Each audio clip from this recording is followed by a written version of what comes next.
Salut à tous, ici Kenji et bienvenue sur FinTech Evolved pour ce 5e épisode. Aujourd'hui, on va parler du Bitcoin, le Bitcoin, la crypto-monnaie qui a tout changé. Et je vais tout vous expliquer depuis le début. Pourquoi ça a été créé, comment il fonctionne, pourquoi c'est sécurisé et surtout pourquoi tout le monde en parle. Alors installez-vous bien parce qu'on va décortiquer ensemble le phénomène Bitcoin. C'est parti. Partie 1, la naissance du Bitcoin. Commençons par le commencement. Le Bitcoin a été créé en 2008, en pleine crise financière mondiale. Vous vous souvenez? Les banques qui s'effondrent, Lehman Brothers qui fait faillite, des millions de gens qui perdent que leurs économies. C'est dans ce contexte qu'une personne ou un groupe de personnes, sous le pseudonyme de Satoshi Nakamoto, publie un document de 9 pages. Un document qui va changer l'histoire de la finance. Ce document s'appelle le White Paper du Bitcoin. Et dedans, Satoshi propose une idée révolutionnaire. Créer une monnaie numérique qui fonctionne sans banque, sans gouvernement,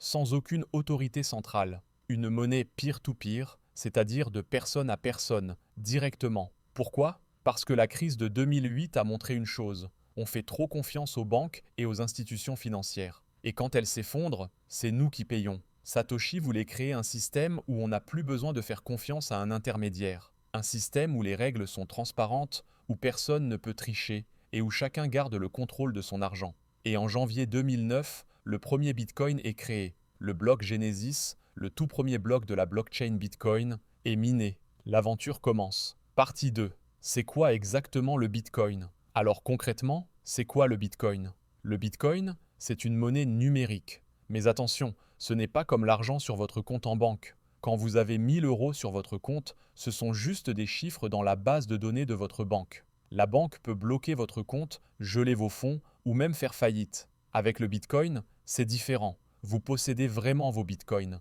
Ils sont stockés dans ce qu'on appelle un wallet, un portefeuille numérique. Et personne, absolument personne, ne peut vous les prendre sans votre clé privée. C'est comme si vous aviez de l'or physique chez vous. Sauf que c'est numérique et ultra sécurisé. Le Bitcoin fonctionne grâce à la blockchain. On en a déjà parlé dans nos vidéos précédentes, mais pour rappel, la blockchain, c'est un grand livre de compte public et transparent où toutes les transactions Bitcoin sont enregistrées. Une fois qu'une transaction est inscrite dans la blockchain, elle est là pour toujours. Impossible de la modifier, impossible de tricher. Et ce grand livre, il n'est pas géré par une banque ou un gouvernement. Il est géré par des milliers d'ordinateurs dans le monde entier qui vérifient et valident les transactions. C'est ça la décentralisation.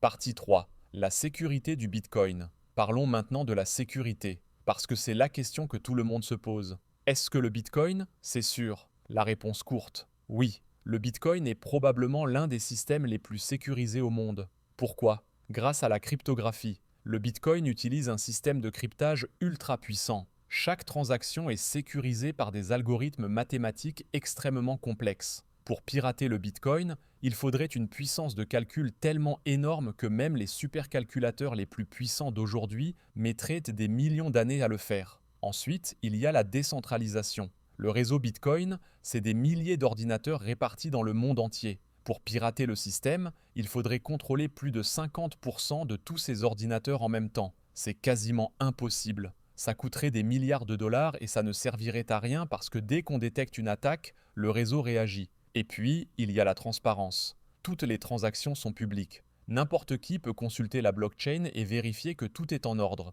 Impossible de créer des faux bitcoins ou de dépenser 2 fois le même bitcoin. Tout est tracé, tout est vérifiable. Maintenant, attention, le bitcoin en lui-même est ultra sécurisé. Mais là où il peut y avoir des problèmes, c'est au niveau des utilisateurs. Si vous perdez votre clé privée, vous perdez vos bitcoins. Pour toujours. Personne ne peut vous aider à les récupérer. Si vous vous faites pirater votre wallet parce que vous avez cliqué sur un lien douteux, là aussi, c'est terminé. C'est comme si vous perdiez votre carte bancaire et votre code PIN en même temps. Donc oui, le Bitcoin est sécurisé, mais il faut être responsable. Partie 4. La rareté du Bitcoin. Maintenant, parlons d'un aspect crucial. La rareté. Et c'est là que ça devient vraiment intéressant. Le nombre total de Bitcoins qui existeront jamais est limité à 21 millions. Pas un de plus. C'est écrit dans le code du Bitcoin dès le départ. Aujourd'hui, il y a environ 19,5 millions de Bitcoins en circulation. Ça veut dire qu'il reste moins de 1,5 million de Bitcoins à créer. Et ces derniers Bitcoins ne seront créés qu'aux alentours de l'année 2140.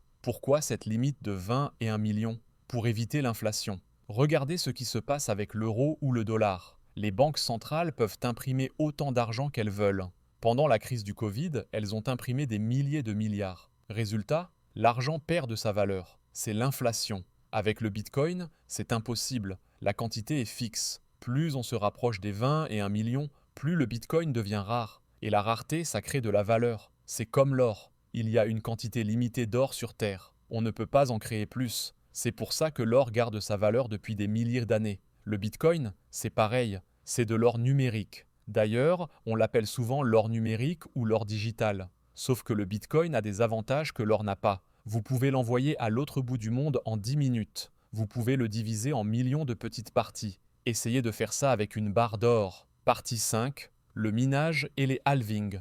Vous vous demandez peut-être comment sont créés les nouveaux bitcoins. C'est ce qu'on appelle le minage. Le minage, c'est le processus par lequel de nouveaux bitcoins sont créés et les transactions sont validées. Des mineurs, qui sont en fait des ordinateurs ultra puissants, résolvent des problèmes mathématiques complexes pour valider les transactions. En échange, ils reçoivent des bitcoins en récompense. Au début, en 2009, les mineurs recevaient 50 bitcoins par bloc validé. Mais il y a une règle dans le code du bitcoin qu'on appelle le halving.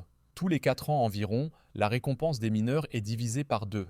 En 2012, ça passe à 25 bitcoins. En 2016, à 12,5 bitcoins. En 2020, à 6,25 bitcoins. Et en 2024, on vient d'avoir le dernier halving, 3,1250 bitcoins par bloc. Cette réduction progressive fait que la création de nouveaux bitcoins ralentit de plus en plus. C'est ce qui crée la rareté dont je parlais. Et historiquement, après chaque halving, le prix du bitcoin a fortement augmenté. Pourquoi ? Parce que l'offre diminue, alors que la demande, elle, continue d'augmenter. Partie 6. Pourquoi le bitcoin peut encore exploser ? Alors maintenant, la grande question.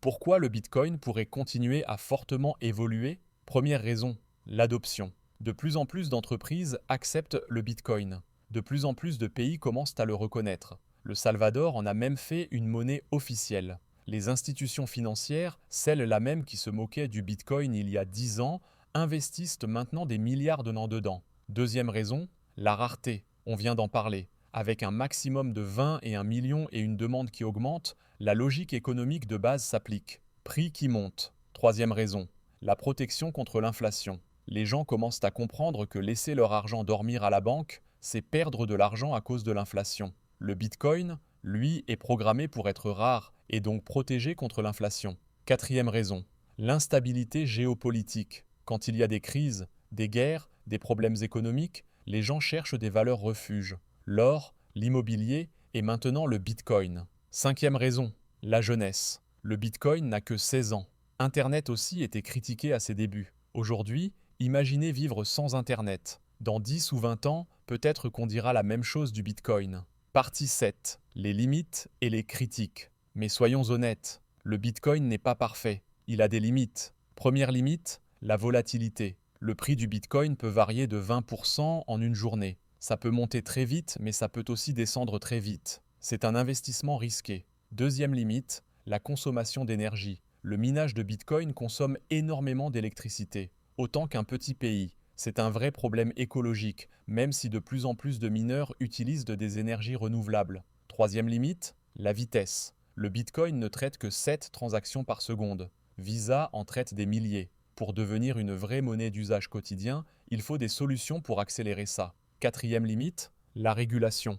Les gouvernements ne savent pas encore comment réguler le Bitcoin. Certains l'interdisent, d'autres l'acceptent. Cette incertitude freine l'adoption massive. Conclusion. Voilà, vous savez maintenant l'essentiel sur le Bitcoin. Pour résumer, c'est une monnaie numérique décentralisée, créée en réaction à la crise financière de 2008. Elle fonctionne sans banque ni gouvernement grâce à la blockchain. Elle est ultra sécurisée grâce à la cryptographie. Elle est limitée à 21 millions d'unités, ce qui crée de la rareté, et elle représente une alternative au système financier traditionnel. Est-ce que le Bitcoin va remplacer l'euro ou le dollar ? Probablement pas demain, mais est-ce qu'il va continuer à exister et à prendre de la valeur ? Très probablement. Le Bitcoin, c'est plus qu'une simple monnaie, c'est une révolution technologique et philosophique. C'est l'idée qu'on peut avoir un système financier sans intermédiaire, transparent et accessible à tous. Si vous avez des questions ou si vous voulez qu'on approfondisse certains aspects du Bitcoin dans une prochaine vidéo,